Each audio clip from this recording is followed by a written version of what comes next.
Macavity the Mystery Cat by Thomas Stearns Eliot, 1888 to 1965.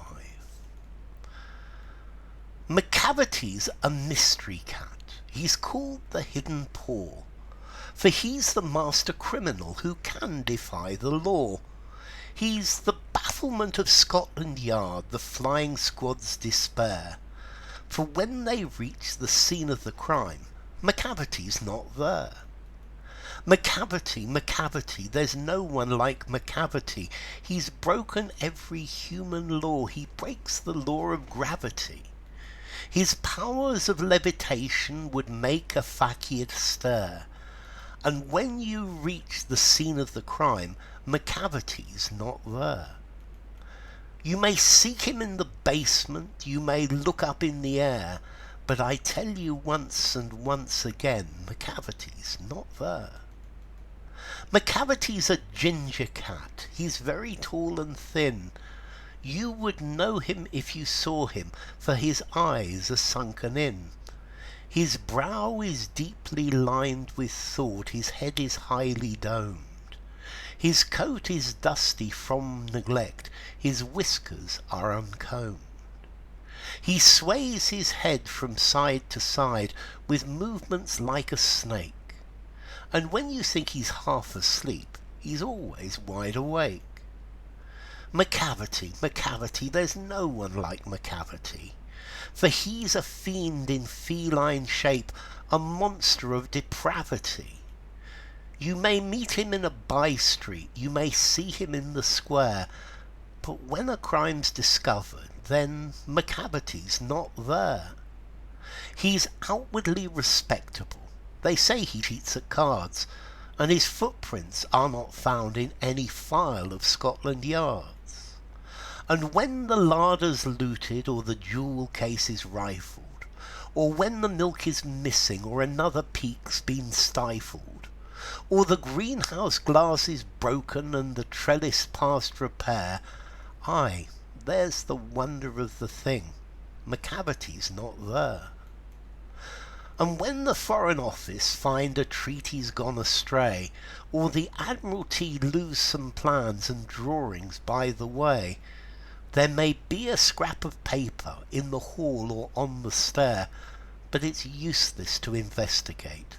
Macavity's not there. And when the loss has been disclosed, the Secret Service say, it must have been Macavity, but he's a mile away.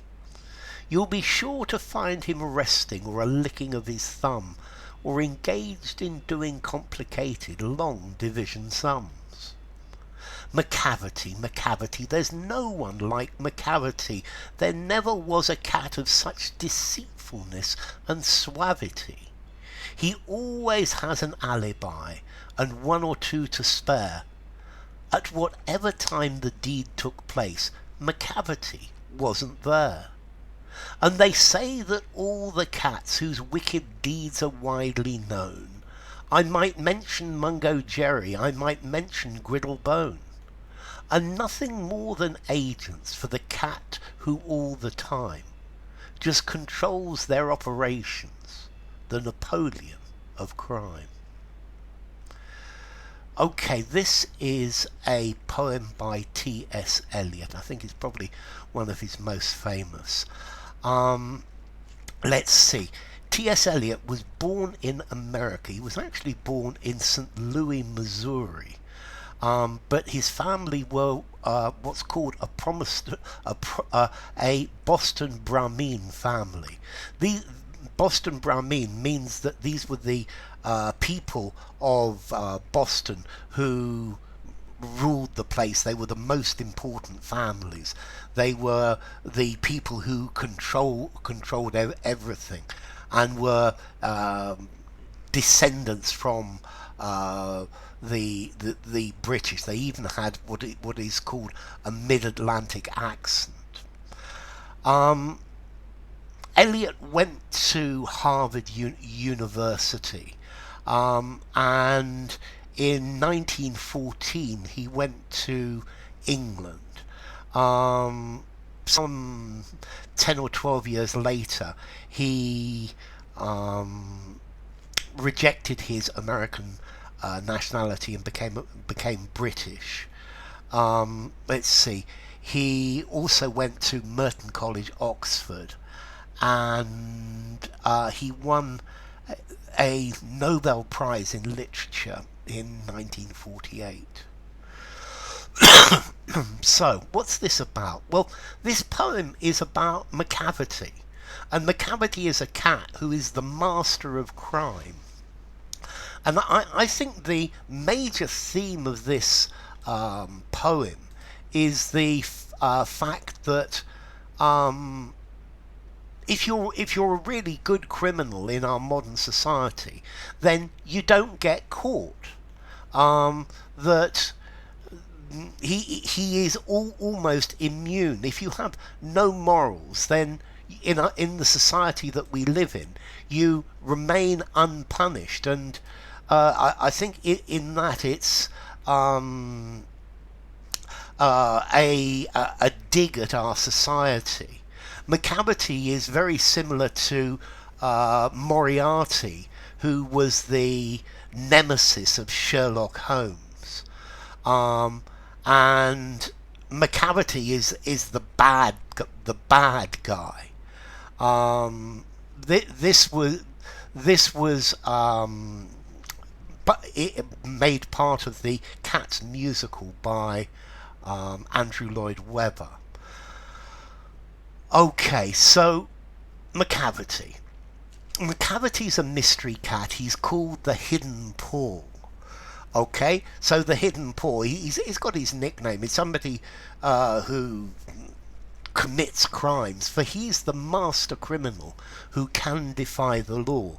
So he's the criminal who doesn't have to obey the law.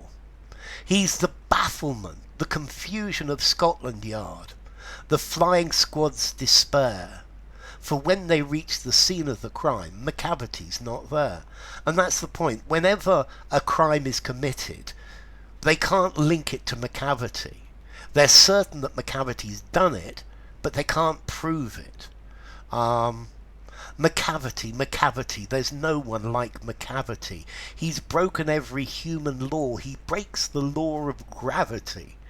So Macavity's unique. He breaks every law of man, and he also breaks the laws of the universe, like the law of gravity. His powers of levitation would make a fakir stir, and when you reach the scene of the crime, Macavity's not there. So he's even able to break the law of gravity. He's able to levitate, to go upwards, and this would make a magician, a magic man, an Indian magic man, would make him stare in amazement, because it seems that he can go up huge distances without any way of doing it except by levitation. You may seek him in the basement, you may look up in the air, but I tell you once and once again, Macavity's not there. So when you reach the scene of the crime, there's no Macavity, and you can look for him in the basement, you can look in the air, but you're just not going to find him. So it's impossible to prove Macavity's guilty. Macavity's a ginger cat, so he's got orange marmalade hair. He's very tall and thin. You would know him if you saw him, for his eyes are sunken in. So he'd be difficult to mistake, and his eyes are sunken into his head a bit. His brow is deeply lined, his forehead is lined, his head is highly domed. I guess highly domed implies that he's got lots of intelligence. His coat is dusty from neglect, his whiskers are uncombed. So from this I get the feeling that Macavity's a street cat, that he doesn't belong to anyone. I think Macavity is feral. He's a cat that lives in the city. And his coat is dusty because nobody looks after him. And his whiskers, his hair, is uncombed, his whiskers. He sways his head from side to side with movements like a snake. Okay, this is a nice simile. So he's always looking around. This is a thing cats do very often, isn't it? And with movements like a snake, and I think it's quite good to compare with this simile, comparing him to a snake, because clearly he's a criminal, he's a bad person. And this is linking him to the snake of the Garden of Eden. And when you think he's half asleep, he's always wide awake. So he tricks you as well. He gives you false impressions. People take the wrong impression from him. Macavity, there's no one like Macavity. He's a fiend in feline shape, a monster of depravity. So he's unique. He's a fiend, a monster, in the shape of a cat, in a feline shape, and he is depraved. He has no morals at all. Okay, so he's a monster with no morals. You may meet him in a by-street, you may see him in a square, but when the crime's discovered, then Macavity's not there. So you could see him in a street off the main street, or you might see him in a square, but when a crime's been committed, you won't see him. He's not there. So he always knows how to escape. He's outwardly respectable. They say he cheats at cards. So he looks like a respectable person. He gives the idea of a respectable person. And I like this, because this is saying that people with no morals, they look respectable. They say he cheats at cards, and people say he cheats at cards, but, well, this is just a rumour. And his footprints are not found in any file of Scotland Yard's. So Scotland Yard don't have any fingerprints or footprints of Macavity. And when the larder's looted, or the jewel case is rifled, or when the milk is missing, or another peak's been stifled, or the greenhouse glass is broken and the trellis past repair. So when crimes have been committed, somebody steals food from the place where the food is kept, or somebody steals the jewels, they go through the jewel case to steal the jewels, or when the milk has been stolen, or when a Pekingese dog has been stifled, has been, well, effectively strangled, or the greenhouse glass is broken and the trellis past repair. So the glass in the greenhouse is broken, or the trellis, this is a piece of a wooden framework for plants to climb on. Yes. There's the wonder of the thing. Macavity's not there. I like his use of this word I, meaning yes. This is a very Scottish way to say yes. And the name Macavity, it sounds Scottish. Yeah, Macavity. The McDonald's and the McGregor's. Macavity. And when the Foreign Office find a treaty's gone astray, or the Admiralty lose some plans and drawings by the way.